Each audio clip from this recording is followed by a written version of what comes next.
Most gardeners are making a costly mistake when they treat wood ash as a simple natural fertilizer and biochar as the superior modern upgrade. The truth is more uncomfortable. Misusing wood ash can quietly destroy soil balance faster than most synthetic inputs, and misusing biochar can leave soil biologically inactive for months. The real issue isn't which one you choose, it's how blindly they're applied without understanding soil chemistry. I've seen gardens where plants suddenly stall, leaves yellow for no obvious reason, and flowering drops off completely, all because wood ash was over-applied in already alkaline soil. At the same time, I've also seen biochar beds that look perfect on paper but behave like dead zones until biology slowly wakes them up. Before going deeper, I want to mention something I rely on heavily whenever I test soil inputs like this. I use a 4-in-1 soil moisture meter that measures soil moisture, pH, temperature, and sunlight intensity. It helped me catch problems that had nothing to do with nutrients but everything to do with imbalance underground. I'll leave the exact one I use in the description if you want to check it out. It's not about gadgets, it's about avoiding blind decisions in soil management. Now let's talk about what actually makes Grandma's wood ash trick outperform biochar in real garden conditions. This isn't about tradition versus science. It's about speed versus structure. Biochar is a long-term soil scaffold. It improves water retention, creates microbial housing, and stabilizes soil over time. But it doesn't feed plants directly.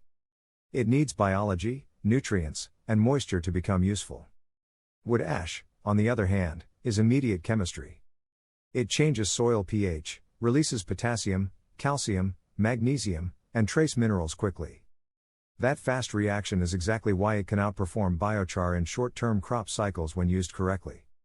The mistake most gardeners make is treating wood ash like compost. It isn't. Compost feeds biology. Wood ash alters chemistry. That distinction matters more than anything else. Let me show you what I observed in a real raised bed experiment.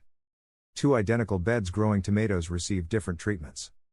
One bed received biochar mixed into the soil at about 10% volume. The other received a light application of wood ash, about 1 small handful per square meter, watered in immediately. At first, both beds looked identical. But by week 3, differences started showing clearly. The wood ash bed had stronger early vegetative growth and darker foliage. The biochar bed was stable but noticeably slower to respond. The reason is simple. Early plant development is driven more by available nutrients than long-term soil architecture. Wood ash delivers those nutrients immediately in a form plants can access. But here's where things get dangerous if you don't understand limits. In a second trial, I increased wood ash application in one section. The result was the opposite of what most people expect. Growth slowed, leaves showed signs of stress, and soil pH shifted too high for optimal nutrient uptake. That's the hidden risk. Wood ash is powerful, but it has no buffering capacity. One mistake in dosage can lock out nutrients like iron and phosphorus almost instantly. That's why monitoring soil conditions matters more than guessing. In raised beds and containers especially, pH changes happen faster than people realize because there's less soil volume to buffer shifts. The same soil meter I mentioned earlier helps detect those changes early before plants suffer visible stress. Now let's talk about the real reason Grandma's method still works. Traditional gardeners didn't measure grams or percentages. They observed soil behavior. They used small, seasonal applications of wood ash, often mixed into compost or spread thinly around crops that needed potassium, like tomatoes, beans, and root vegetables. That controlled approach is what made it effective. In modern gardening, problems start when people dump ash in bulk, expecting biochar like long-term improvement. But wood ash is not a structure builder. It is a short-term mineral correction tool. Biochar builds the foundation slowly. Wood ash adjusts the system quickly.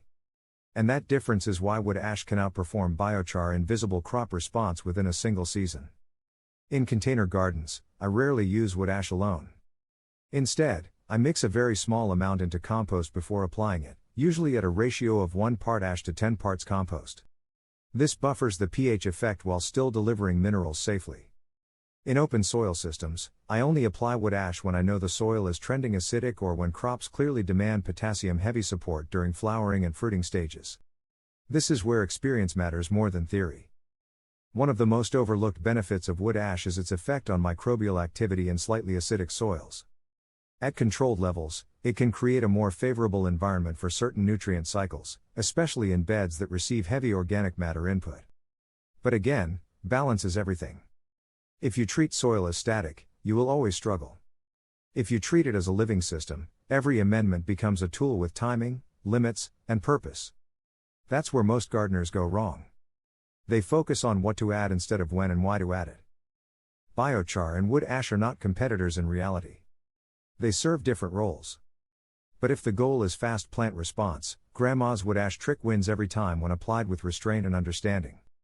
If the goal is long-term soil architecture, biochar has its place.